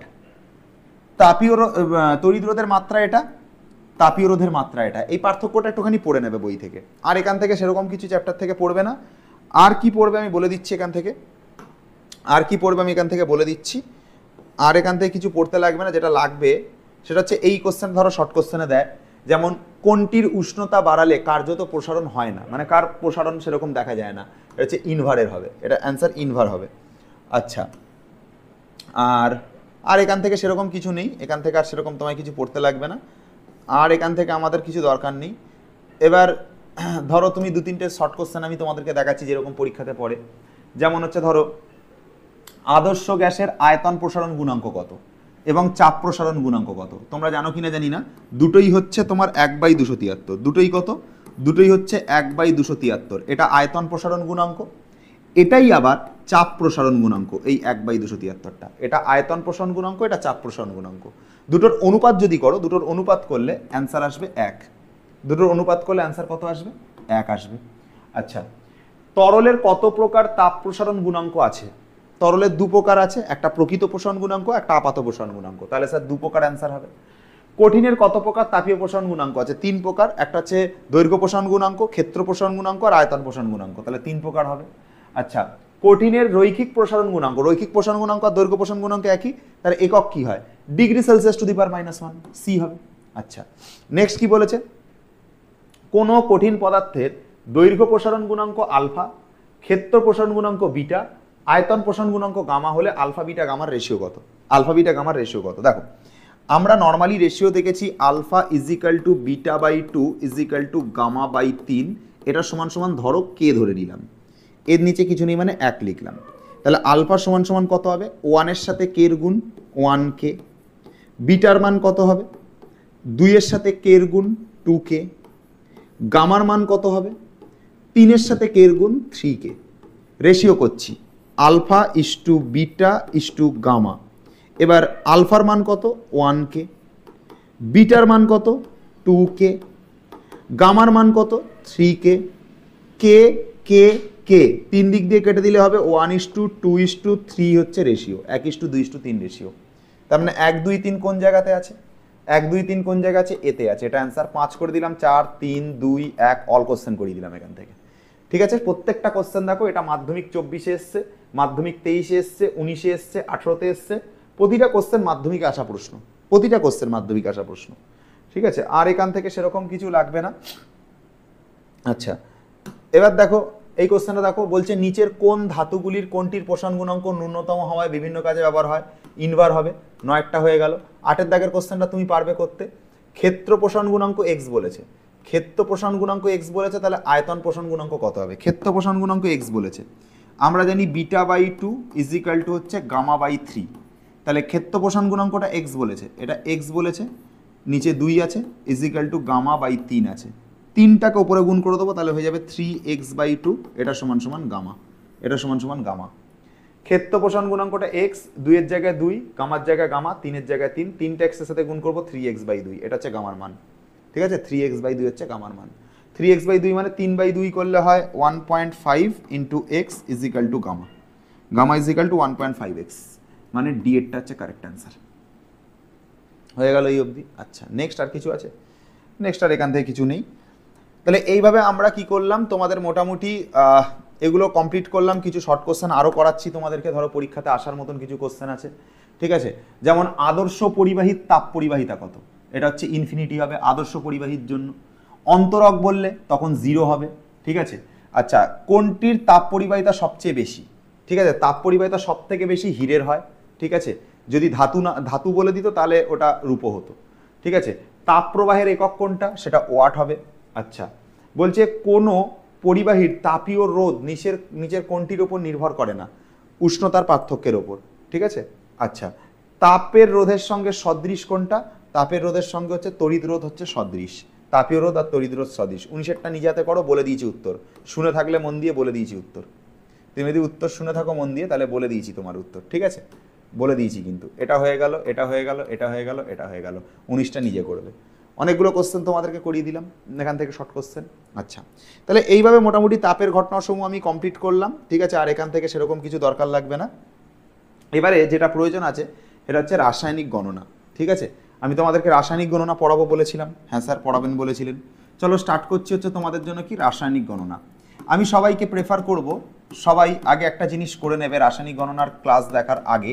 সেটা হচ্ছে রাসায়নিক গণনা দেখবার আগে না, সবার আগে যেটা তুমি করবে সেটা হচ্ছে আমাদের মেন চ্যানেলে গিয়ে, আমাদের যেটা সোমস ক্লাসরুমের মেন চ্যানেল আছে, ঠিক আছে, মেন চ্যানেলে গিয়ে ব্যালেন্সের ভিডিওটা দেখে নেবে। কি করবে? ঠিক আছে, সোমস ক্লাসরুমের যেটা মেন চ্যানেল আছে, সোমস ক্লাসরুমের কি আছে, যেটা মেন চ্যানেল আছে, সেখানে গিয়ে কি দেখবে? সেখানে গিয়ে ব্যালেন্সের ভিডিওটা দেখবে। ব্যালেন্সের ভিডিওটাকে দেখে নেবে। সোমস ক্লাসরুমের মেন চ্যানেলে গিয়ে ব্যালেন্সের ভিডিওটাকে দেখে নেবে। ব্যালেন্সের ভিডিওটা দেখলে তোমার দেখবে মানে রাসায়নিক গণনা বুঝতে মানে খুব ইজি হচ্ছে। আগে ব্যালেন্সের ভিডিও দেখবে, তারপর রাসায়নিক গণনা দেখবে, আগে ব্যালেন্স পরে রাসায়নিক গণনা, তাহলে দেখবে তোমাদের বুঝতে সুবিধা হবে। ঠিক আছে, চলো স্টার্ট করছি ক্লাস। দেখো মন দিয়ে শোনো। সবার আগে ধরো আমরা এই অঙ্কটা দিয়ে শুরুয়াত করছি, যাতে বিক্রিয়া করেই দেওয়া আছে, তোমাকে জাস্ট ক্যালকুলেশনটা করতে হবে। মাধ্যমিকে পড়েছিল কোশ্চেনটা অলরেডি, কোন ইয়ারে পড়েছে দেখো 2022 সালে পড়েছে, মাধ্যমিক 2022-এ পড়েছে। কি বলেছে কোশ্চেনটা একটুখানি পড়ো, কোশ্চেনটা কি বলেছে পড়ো। বলছে সালফিউরিক অ্যাসিড এবং সোডিয়াম হাইড্রোক্সাইডের বিক্রিয়ার সমীকরণ এইটা, H2SO4 + 2NaOH। H2SO4 প্লাস দিয়েছে 2NaOH, এটা দিয়েছে। এটা করে কি আসছে Na2SO4, ঠিক আছে, প্লাস হচ্ছে 2H2 আসছে এটা করে। আচ্ছা, বলছে 4.9 গ্রাম সালফিউরিক অ্যাসিডের সঙ্গে সম্পূর্ণরূপে বিক্রিয়া করার জন্য কত গ্রাম সোডিয়াম হাইড্রোক্সাইড প্রয়োজন হবে। আচ্ছা, মানে সালফিউরিক অ্যাসিডের সাথে কত গ্রাম সোডিয়াম হাইড্রোক্সাইডের প্রয়োজন হবে জিজ্ঞাসা করেছে। তাহলে একটা কাজ আমরা আগে করে নিচ্ছি, হাইড্রোজেনটার জন্য 1 আছে ইন্টু 2, সালফারের জন্য হয় 16, সালফারের অ্যাটমিক নাম্বার হচ্ছে মানে পারমাণবিক ভর হচ্ছে সালফারের পারমাণবিক ভর হচ্ছে 32, এটা লেখা আছে সালফার 32 লিখবে। অক্সিজেনের জন্য কত, অক্সিজেনের জন্য 16 ইন্টু হচ্ছে 4, তাহলে 16 4 64 আর 34 মিলে হচ্ছে 98 হবে, 98 আসছে। কার জন্য পেলাম এটা আমরা, কার জন্য পেলাম, H2SO4 এর জন্য পেলাম। চলো NaOH এর জন্য করি। সোডিয়ামের কত, সোডিয়ামের দেখো 23 দেওয়া আছে, তাহলে এখানে 23 লিখবো। সোডিয়ামের জন্য এখানে করছি 23 লিখবো, প্লাস অক্সিজেনের জন্য কত আছে, অক্সিজেনের জন্য 16 লিখবো। হাইড্রোজেনের জন্য কত আছে, হাইড্রোজেনের জন্য 1 লিখবো, এবং টোটালটার সাথে দেখো একটা 2 গুণে আছে, 2 গুণ করবো। তাহলে 23 আর 16 39, আর 1 40, আর তার সাথে 2 এর গুণ, টোটাল সলভ করে 80 আসছে। এবার মানে আমরা হিসাবটা করব কিভাবে দেখো,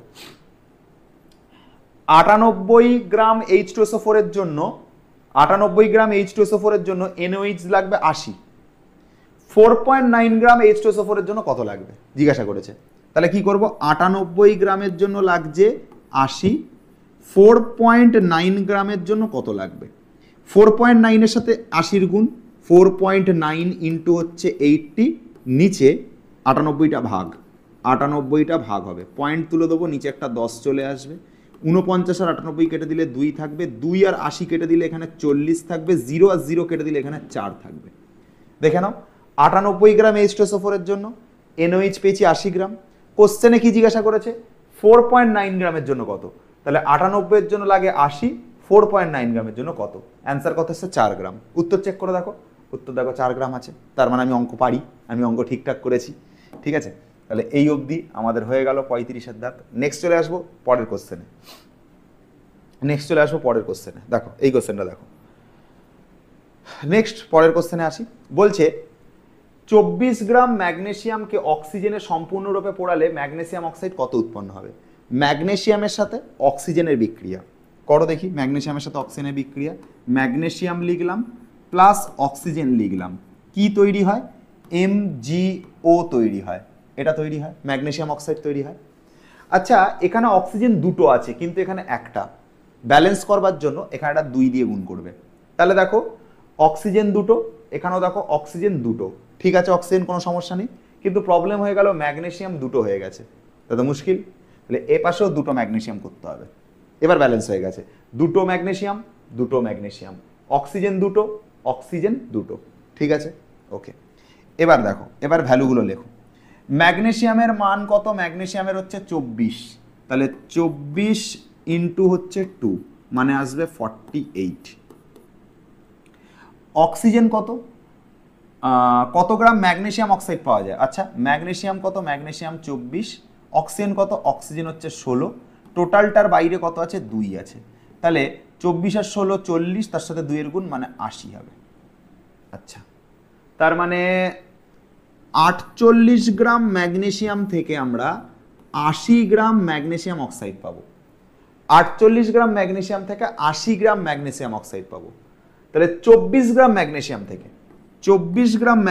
থেকে কত ম্যাগনেসিয়াম অক্সাইড পাবো, 24-এর সাথে 80-র গুণ, 80 ইন্টু 24 বাই 48টা তলায় ভাগ, 48, 24 48 কেটে গেল, 2 থাকবে, 2 80 কেটে গেল, 40 থাকবে, অ্যান্সার কত আসবে, 40।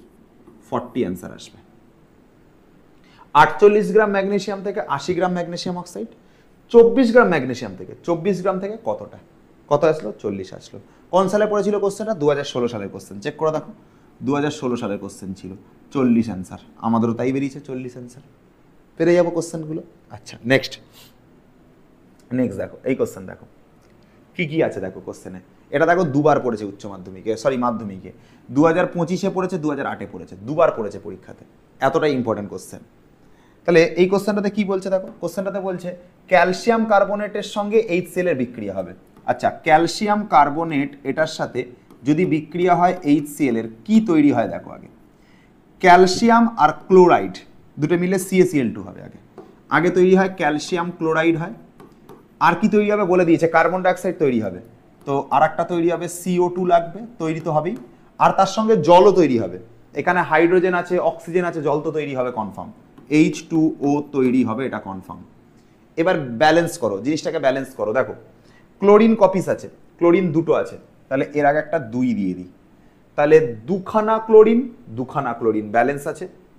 আচ্ছা দুখানা হাইড্রোজেন ব্যালেন্স আছে, ক্যালসিয়াম একটা, আচ্ছা কার্বন একটা, অক্সিজেন 3টে আছে এই সাইডে, এখানে কটা আছে, 2টো আর 1টা, 3টে আছে, ব্যালেন্স হয়ে গেছে, সবকিছু ব্যালেন্স হয়ে গেছে, ওকে সবকিছু ব্যালেন্স হয়ে গেছে, এই অবধি ব্যালেন্সই আছে সবকিছু, ঠিক আছে। এবার আমাদের কি বলেছে, কত গ্রাম ক্যালসিয়াম কার্বনেট, আচ্ছা ক্যালসিয়াম কার্বনেটটাকে ভাঙি, ক্যালসিয়ামের যেটা মান সেটা হচ্ছে 40, কার্বনের জন্য কত হয় 12, অক্সিজেনের জন্য কত হয় 16, 3খানা আছে তাহলে ইন্টু 3, 16 3 48 আর 12 60 আর 40 100, এটা আসবে 100। আচ্ছা এটা হচ্ছে ক্যালসিয়াম কার্বনেটের জন্য। কার্বন ডাইঅক্সাইড কত গ্রাম উৎপন্ন হবে জানতে চেয়েছে, মানে কার্বন ডাইঅক্সাইডের পার্টটা আসবো, কার্বন ডাইঅক্সাইড মানে 44 হয়, তোমাদের মুখস্থ হয়ে গেছে করে করে, কার্বনের মান হয় 12 আর অক্সিজেনের মান হয় 16 ইন্টু 2 মানে 32 আর 12 মিলে হচ্ছে কত, 44। তাহলে 100 গ্রাম ক্যালসিয়াম কার্বনেট থেকে আমরা 44 গ্রাম কার্বন ডাইঅক্সাইড পাবো, ঠিক আছে, বা আমরা উল্টো করে বলতে পারি 44 গ্রাম কার্বন ডাইঅক্সাইড থেকে 100 গ্রাম ক্যালসিয়াম কার্বনেট পাবো, তাহলে 44 গ্রাম থেকে আমরা 100 গ্রাম ক্যালসিয়াম কার্বনেট পাবো। 66 গ্রাম কার্বন ডাইঅক্সাইডের জন্য, 66 গ্রাম কার্বন ডাইঅক্সাইডের জন্য কত ক্যালসিয়াম কার্বনেট লাগবে, আর একবার বলি 44 গ্রাম কার্বন ডাইঅক্সাইড তৈরি করতে চাইলে 100 গ্রাম ক্যালসিয়াম কার্বনেট দরকার লাগে, তাহলে কোশ্চেনে 66 গ্রাম চেয়েছে, তার জন্য কত লাগবে, 66-র সাথে 100-র গুণ, 66 ইন্টু হচ্ছে 100, বাই দিয়ে কত, বাই দিয়ে 44টা ভাগ, বাই দিয়ে 44 ভাগ, 22 দিয়ে গেলে 2 হয়, 22 দিয়ে গেলে 3 হয়, 2 আর 100 কেটে গেলে এখানে 50 হয়, তাহলে এখানে 50 আর 3 মিলে হচ্ছে 150 গ্রাম, 150 গ্রাম হচ্ছে অ্যান্সার, 50 আর 3 মানে হচ্ছে 150 গ্রাম হচ্ছে অ্যান্সার। ওকে এই অবধি হয়ে গেল। আচ্ছা আর এখান থেকে সেরকম কিছু নেই, একটা একটু ডিফিকাল্ট টাইপের কোশ্চেন করব, একটু ডিফিকাল্ট লেভেল, একটু হাই লেভেলের কোশ্চেন করব, যেমন এই কোশ্চেনটা দেখো, এটা ম্যাটে পড়েছিল, অক্টোবরের ম্যাট, ঠিক আছে, ম্যাটে পড়েছিল, ম্যাট অক্টোবর 2021, ওকে। আচ্ছা দেখো কি বলছে কোশ্চেনটাতে বলছে যে লঘু সালফিউরিক অ্যাসিড এবং জিঙ্কের বিক্রিয়ায় 5 গ্রাম হাইড্রোজেন উৎপন্ন হয়।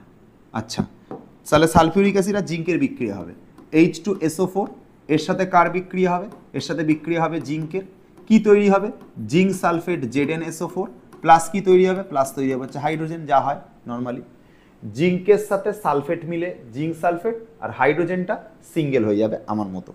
আচ্ছা এবার H2SO4 এর ক্যালকুলেশন করছি, H2SO4 এর ক্যালকুলেশন করলে কি হবে দেখো, হাইড্রোজেনের ভ্যালু 1, দুখানা আছে তাহলে 1 × 2, সালফার কত, সালফার 32, প্লাস অক্সিজেন কত আছে, অক্সিজেন হচ্ছে 16, তাহলে 16 × 4 মানে তোমার 64 আর 34 মিলে হচ্ছে 98, একটু আগেও করেছি 98 এসেছিল।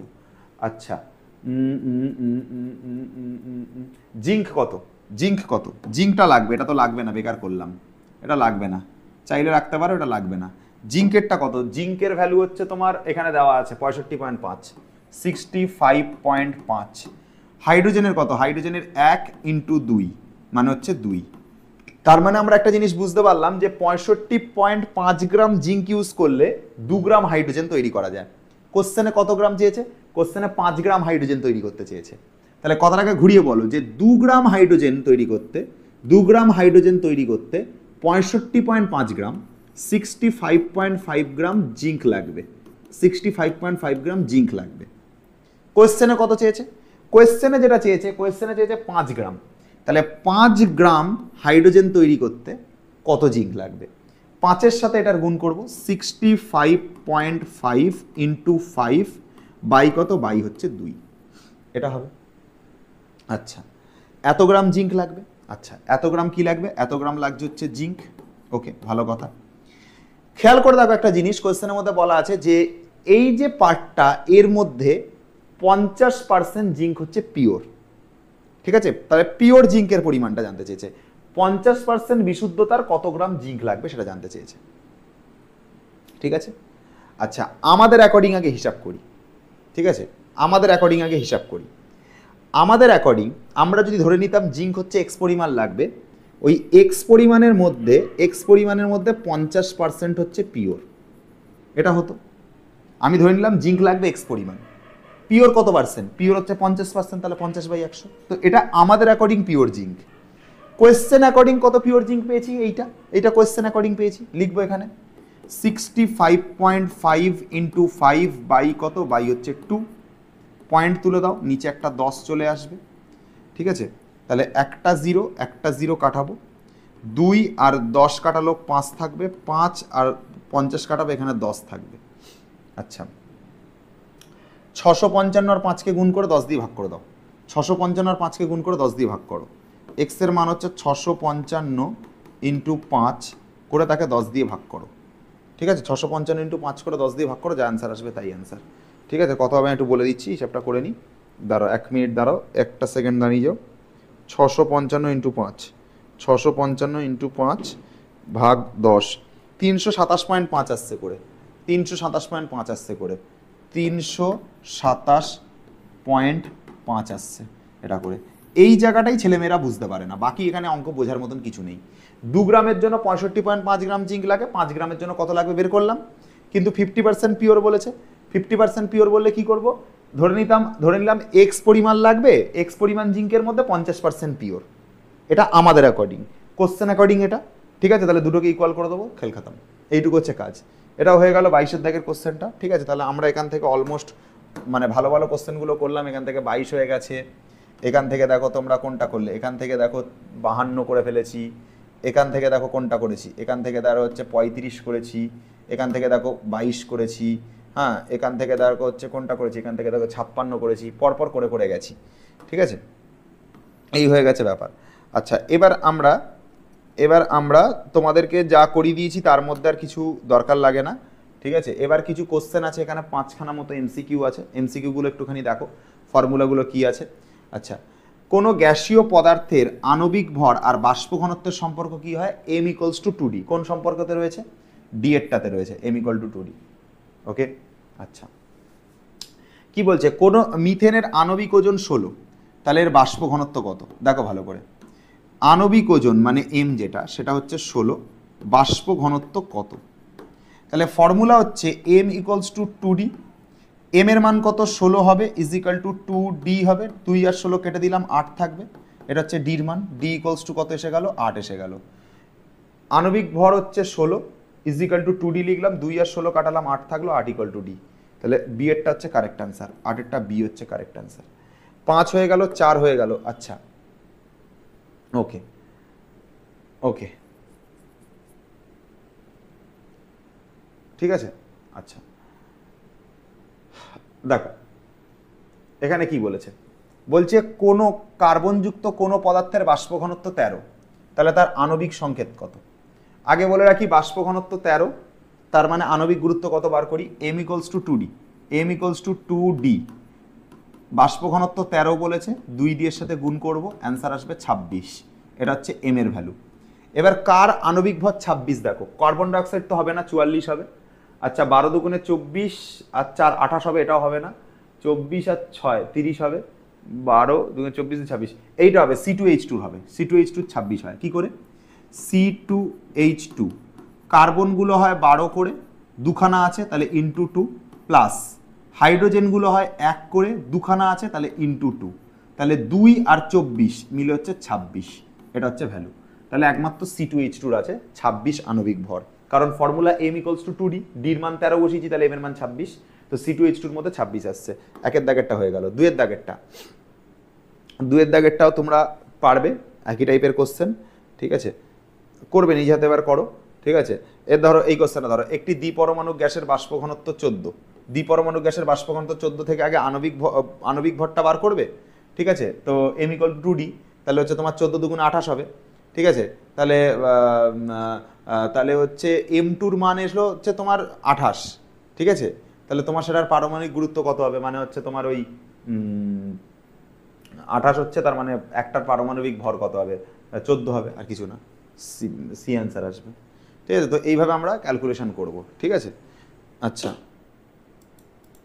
আচ্ছা, দেখো কি বলেছে, দেখো এখানে এই কোশ্চেনটা দেখো, ঠিক আছে। এই কোশ্চেনটা যেটা আমি করাতে থেমে গেলাম, একটি দ্বিপরমাণু গ্যাসের বাষ্প ঘনত্ব 14, ডি 14, তাহলে এম কত বার করি আগে, এমটা হচ্ছে 2d হয়, আচ্ছা 2 লিখলাম, বাষ্প ঘনত্ব 14 বলেছে, তাহলে ডির জায়গায় 14 বসালে এটা আসবে 28, এটা আসলো এম এর মান। এটা দ্বিপরমাণুকের জন্য 28 হচ্ছে, দুটো পরমাণুর জন্য আণবিক গুরুত্ব কত আসছে 28, তাহলে এক পরমাণুকের জন্য কত, একের জন্য কত হবে 28 × 1, আর এই 2টা তলায় গিয়ে ভাগ, বাই দিয়ে 2, মানে অ্যান্সার আসবে 14। 2টা তলায় গিয়ে ভাগ করলাম, ঠিক আছে, দেখে নাও এখানে 2টা তলায় গিয়ে ভাগ করলাম, বুঝতে পারলে কিনা আরেকবার বলি, একের সাথে 28-এর গুণ 28 × 1, 2টা তলায় গিয়ে ভাগ হবে, 2টা তলায় গিয়ে ভাগ হবে, তো কাটাকাটি করে 14 আসবে। 14 কোন অ্যান্সারে আছে, মুখোমুখি করে দিয়েছিলাম তখন, এটা 14টা হচ্ছে ডিতে আছে। তাহলে এটা করালাম, সরি কোনটা করালাম, দেখো এটা করানোর পর এটা করালাম, ঠিক আছে, এটা করালাম, 5খানা করালাম, 2টা তোমার জন্য হোমওয়ার্ক ছাড়লাম, 2020-তে পড়েছে কোশ্চেনটা, নিজে হাতে করবে। চলো এই অবধি থাক আজকের মতো। আমরা রাসায়নিক গণনার ওপর কিছু কোশ্চেন দেখলাম, হ্যাঁ কিছু এমসিকিউ বেস কোশ্চেনও দেখলাম, এইখান থেকে নিউমেরিক্যালি পড়ে মেনলি, আর তোমার যেটা তাপের ঘটনাসমূহ ছিল সেখান থেকে ডিটেলসেই পড়েছি, কিছু কোশ্চেনও সলভ করিয়েছি। এবার এই জিনিসগুলো ভালো করে করো, ঠিক আছে। এবং পরীক্ষার আগে আমরা আর একটা কিছু সাজেস্টিভ কিছু কোশ্চেন আমরা বলে দেবো, যে কোশ্চেনগুলো তোমাদের পরীক্ষার জন্য ইম্পর্টেন্ট হবে বলে দেবো আমরা, সেগুলো করে যাবে, আশা করি ভালোই হবে পরীক্ষা, ঠিক আছে। তারপর তো পরীক্ষার পর আমরা ফাইনালের সময় আমরা দেখে নিচ্ছি।